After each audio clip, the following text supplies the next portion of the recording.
Welcome to Saving Castles, the podcast for castle and chateau enthusiasts.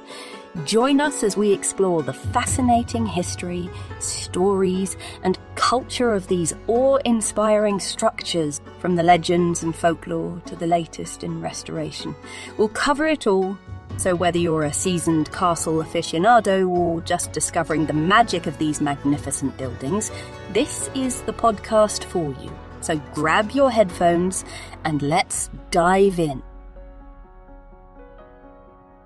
In the fascinating saga of the Knights Templar, there exists a paradox at the heart of their very existence. On one hand, they were fierce warriors, valiant knights defending Christendom, and on the other, they were pious monks committed to a life of faith and contemplation. The Templars' dual identity as warriors and monks was reflected most potently in their castles, which served as both impenetrable fortresses and sacred sanctuaries. In this episode, we delve into the spiritual dimension of Templar castles, exploring how they embodied the religious devotion of these medieval warrior monks. Before we examine the spiritual facet of Templar castles, let's take a moment to revisit the origins of the order. Founded in the aftermath of the First Crusade in 1119, the Knights Templar were initially a small group of knights dedicated to safeguarding Christian pilgrims, travelling to the Holy Land. Vowing to live by monastic principles, these knights embodied a unique blend of martial prowess and religious piety. This amalgamation of warrior and monk was pivotal in the Templars' worldview and would later be reflected in their castles. But how did these castles come into being? To answer this, we need to understand the Templars' rapid rise to prominence. In 1129, the Templars received official recognition from the Church at the Council of Troyes. This endorsement not only legitimized the order's unique dual nature, but also attracted generous donations from across Europe. As their wealth and influence grew, so did their responsibilities and territories, necessitating the construction of castles. Templar castles began to spring up across the Holy Land and Europe. These castles, designed to be formidable fortresses, housed garrisons of Templar knights ready to defend their faith and charge into battle. However, these castles were not solely military structures. They were also designed to accommodate the Templars' spiritual needs, bearing the dual identity of their inhabitants. Built with grandeur and precision, these castles reflected the Templars' deep sense of purpose and commitment to their faith. Each castle housed a chapel, a sacred space dedicated to worship and spiritual contemplation. As we delve into these sacred spaces, we unravel the fascinating interplay of spirituality and martial duty within the Templar order. The heart of the Templar castle's spiritual life was its chapel. Each castle, regardless of its size or strategic importance, had at least one chapel where the Templars would gather for daily prayers and religious services. These chapels, often austere yet serene, were a testament to the Templars' commitment to their faith, serving as tranquil sanctuaries amidst the surrounding tumult of warfare. Templar chapels were usually located at the heart of the castle, symbolizing the central role of faith in the Templars' lives. Architecturally, these chapels often followed Romanesque or early Gothic styles, featuring a nave for the congregation, an altar at the eastern end, and sometimes a small choir. The use of rounded arches and heavy masonry were typical, creating an atmosphere of solemnity and introspection. Although Templar chapels were devoid of elaborate decoration in keeping with the order's vow of poverty, they exuded a quiet dignity. Some chapels would house relics, important religious artifacts that were venerated by the knights. These relics served not only as focuses for devotion, but also as a reminder of the holy mission that the Templars had undertaken. Within these sacred walls, the Templars followed the Rule, a guidebook of 72 clauses given to them by the Church, which dictated their daily life.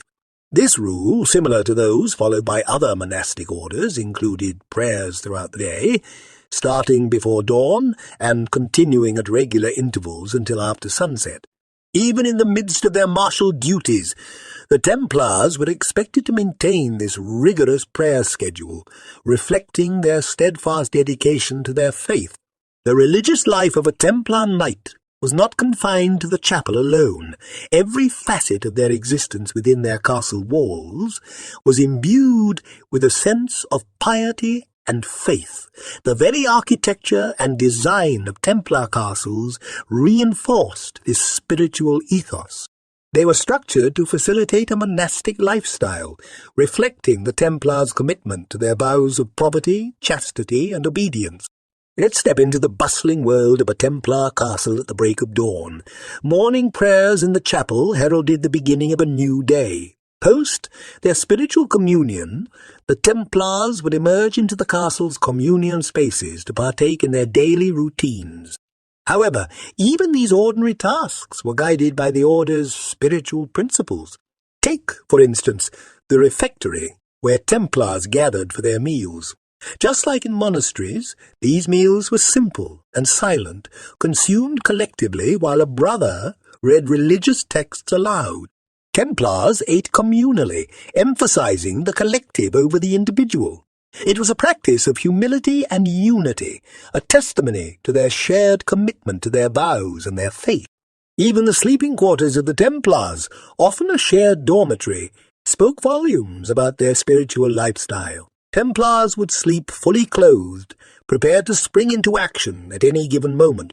This level of discipline and readiness was not just a military requirement, but also reflected their spiritual dedication. Their willingness to serve, protect, and, if necessary, sacrifice was intrinsically linked to their religious beliefs.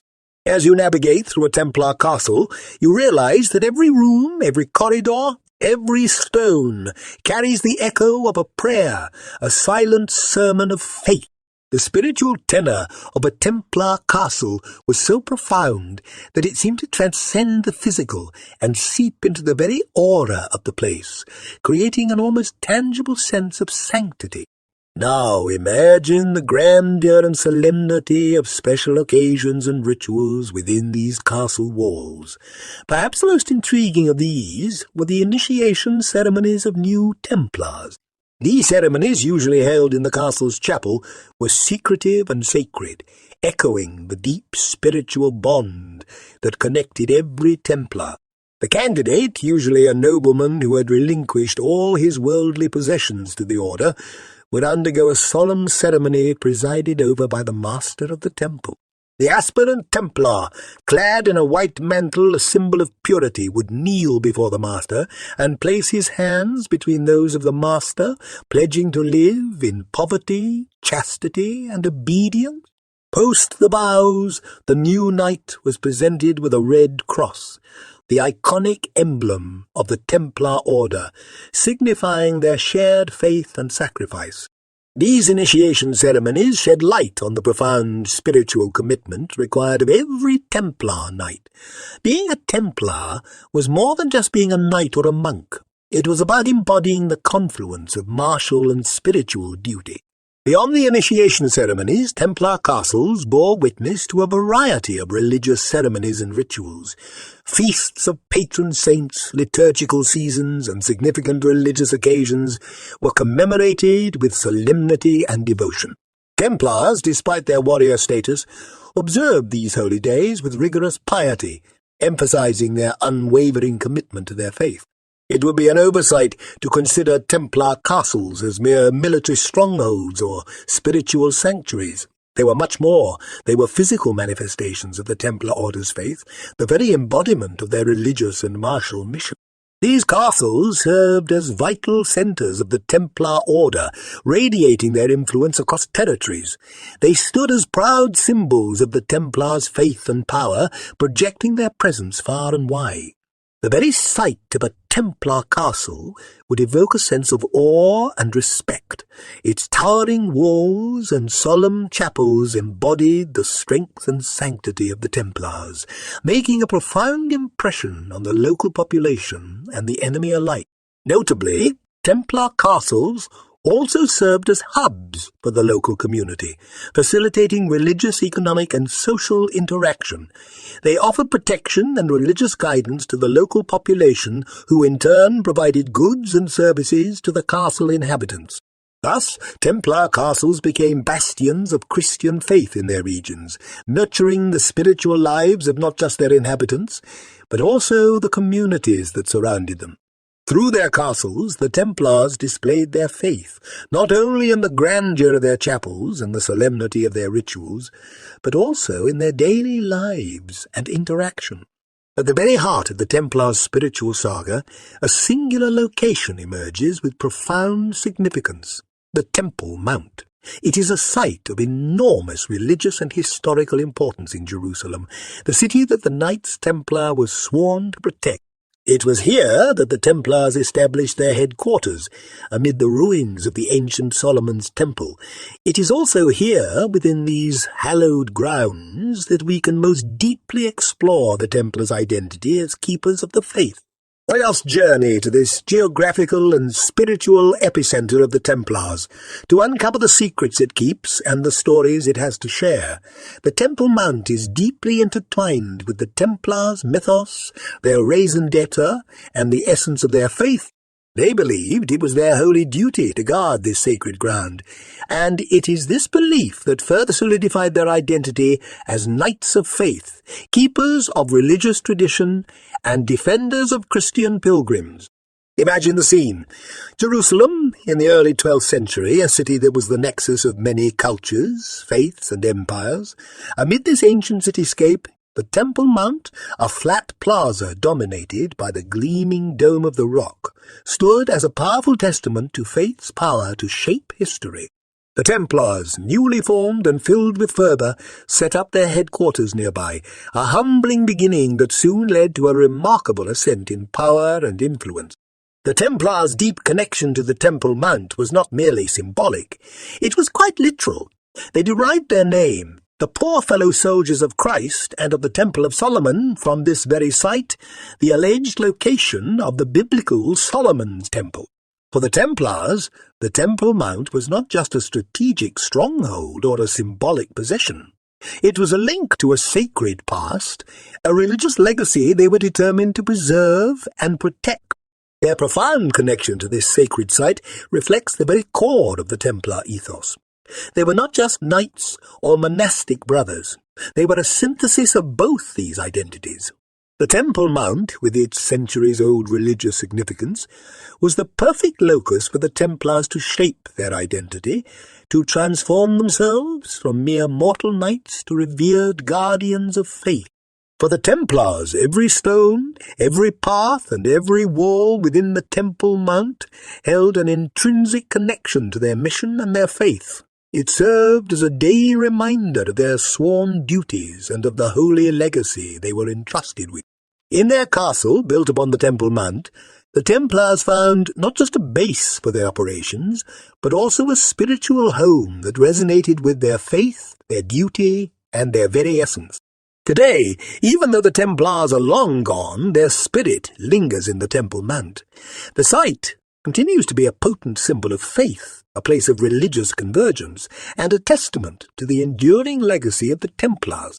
The immense wealth and influence that the Knights Templar garnered over time began to evoke mixed feelings among those in power and the general populace alike.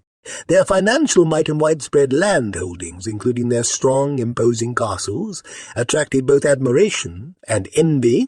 To many, the Templars seemed to be deviating from their initial vows of poverty and dedication to the Holy Land.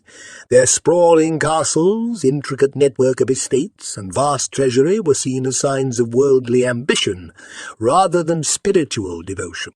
This growing perception began to put the Templars and their purpose into question.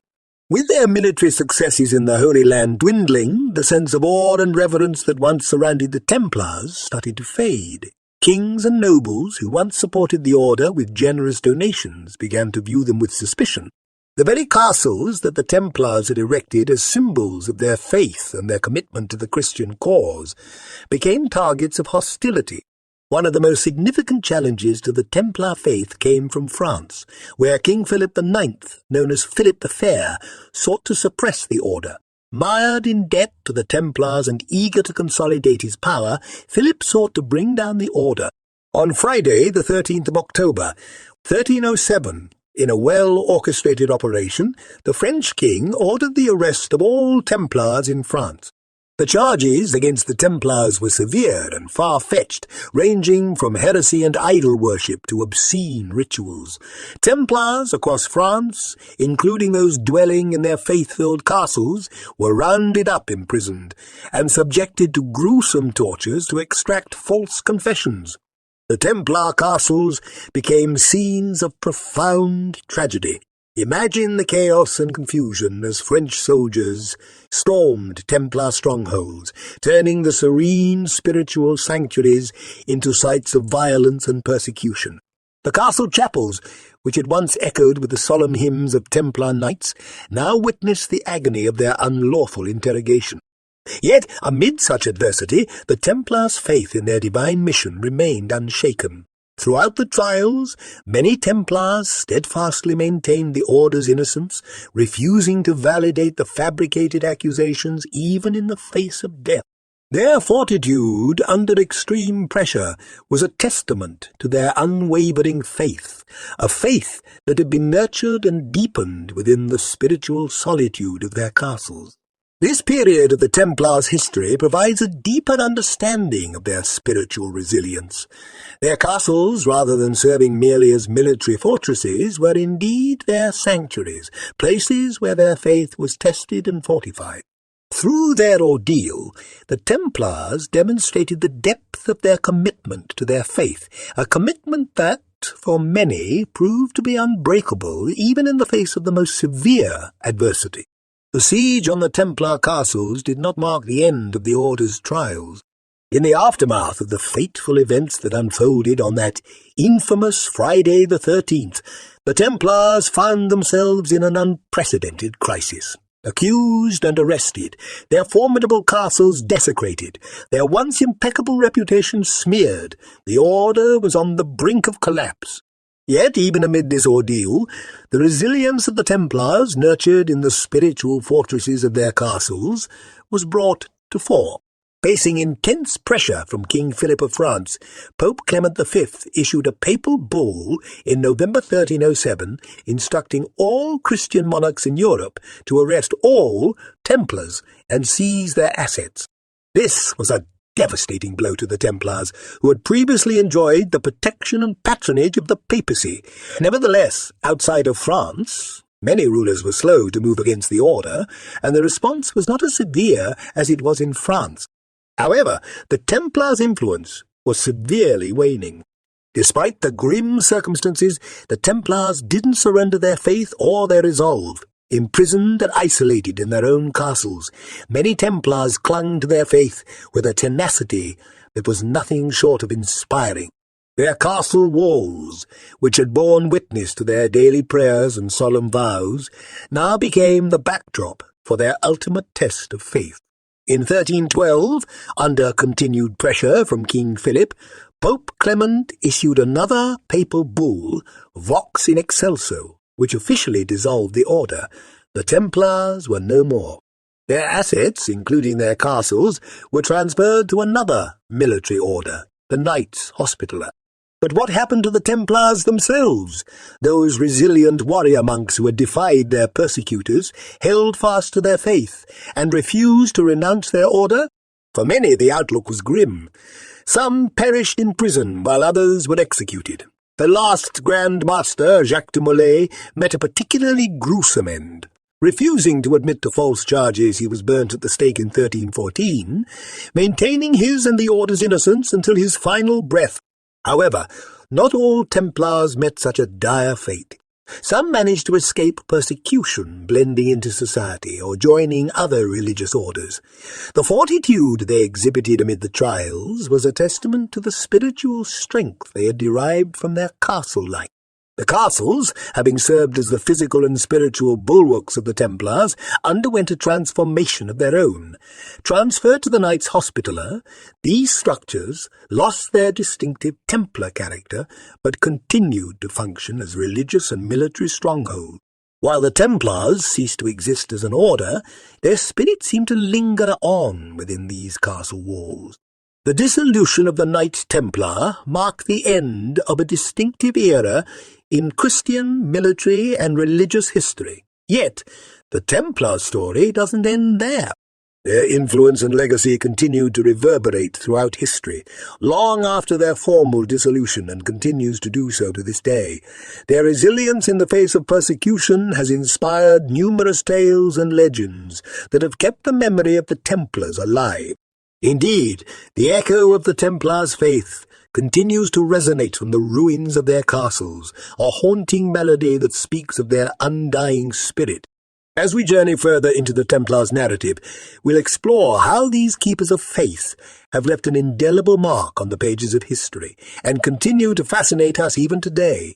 The curtain might have been forcibly drawn on the Templars as an official organization, but the echoes of their legacy have endured, resonating through the corridors of time.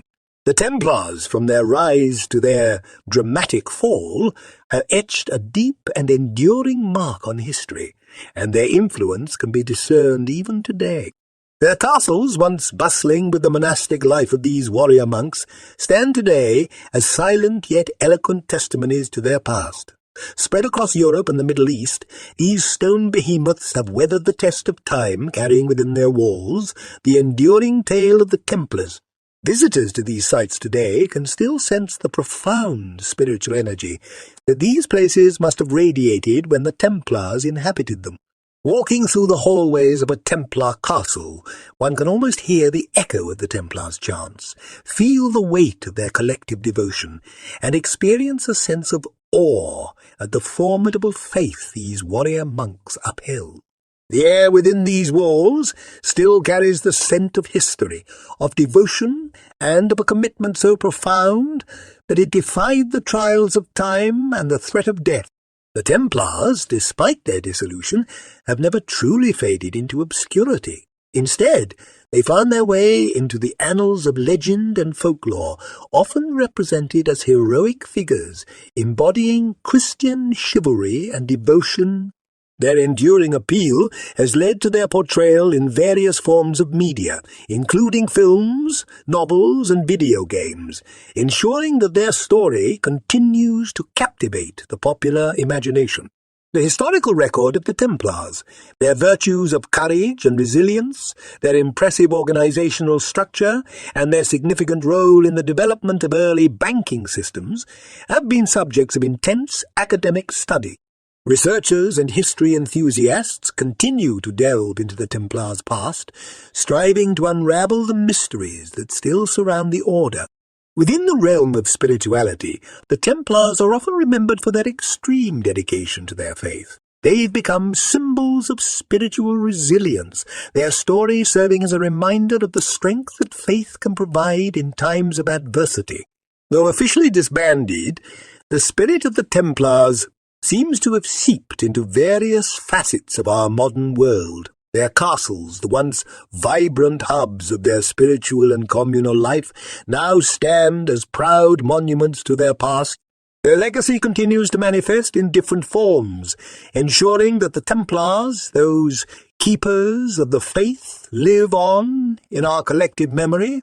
The legacy of the Templars, embedded within the stone ramparts of their once thriving castles, is a treasure trove of historical significance. These structures, scattered across Europe and the Middle East, are living museums, holding within their boundaries centuries of religious, architectural, and societal history. As such, they are also subjects of vital conservation efforts aimed at preserving these historical gems for future generations. The Templars' castles, monumental as they are, have always been more than just stone fortresses or military strongholds. As we have been uncovering in this series, these castles were hubs of profound spirituality. To fully grasp the essence of these edifices, we must not only see them as embodiments of medieval architectural prowess, but as symbols of a deeper religious conviction, radiating an aura of faith, devotion, and enlightenment. Templar castles serve as reminders of this deep spirituality. They stand as beacons of a bygone era when faith was a formidable force, driving men to remarkable acts of courage, resilience, and sacrifice.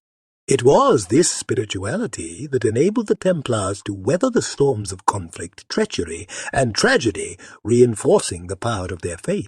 As we journey through the annals of history, tracing the footsteps of the Templars, their spiritual stronghold continues to illuminate our path, revealing profound insights into faith, devotion, and resilience. It is this journey, as much as the destination, that forms the heart of our exploration into the world of the Templars. For now, let us pause and take a moment to marvel at the enduring strength of faith, embodied in the stone ramparts of the Templar castles, the timeless echoes of their chants, and the hallowed aura of their chapels. As we prepare to conclude this episode, we do so with a deeper appreciation of these keepers of the faith, whose spiritual legacy continues to resonate in the silence of their castles. We find ourselves looking back at the centuries that have passed, contemplating the lives of the Templars and their enduring spiritual legacy. These Knights Templar, who left an indelible mark on the pages of history, still reverberate through time. Their castles stand, not as mere structures of stone and mortar, but as profound symbols of their faith, their resilience, and their unyielding spirit. Imagine, if you will, a time when these mighty fortresses were more than the silent, solemn relics they are today. Picture the echoing halls filled with the ceaseless cadence of Templar chants, the clatter of armor, and the whispers of devout prayers. Visualize a bustling courtyard where disciplined knights trained for battle, their determination tempered by their unwavering faith. Gaze upon the austere chapel, a spiritual sanctuary where Templars sought solace, inspiration, and the strength to face whatever adversities lay before them. Even today, centuries after the dissolution of the Templar Order, the resonating echoes of their chants can still be discerned by those who listen closely. Visiting these ancient sites is akin to embarking on a pilgrimage into the past. The spirit of the Templars, it seems, is very much alive, whispering tales of old through the wind-swept ramparts and silent cloisters.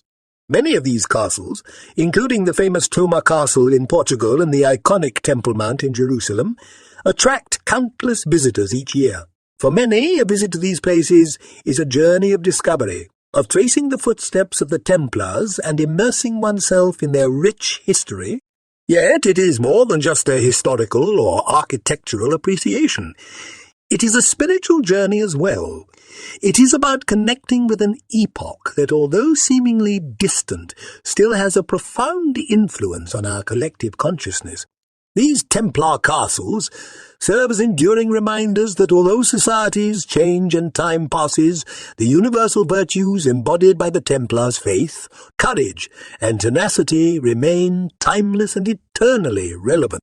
While the physical world of the Templars, their grand castles and impressive fortresses, may crumble and fade, their spirit, their ideals, and their legacy will continue to inspire and enlighten. They have indeed become the keepers of the faith, their castles echoing with the harmonious cadence of their spiritual devotion, their spirit continuing to guard the hallowed halls of their fortresses. We hope you enjoyed this episode of the Saving Castles podcast. Stay tuned for our next episode where we'll continue to explore the fascinating world of castles and chateaux.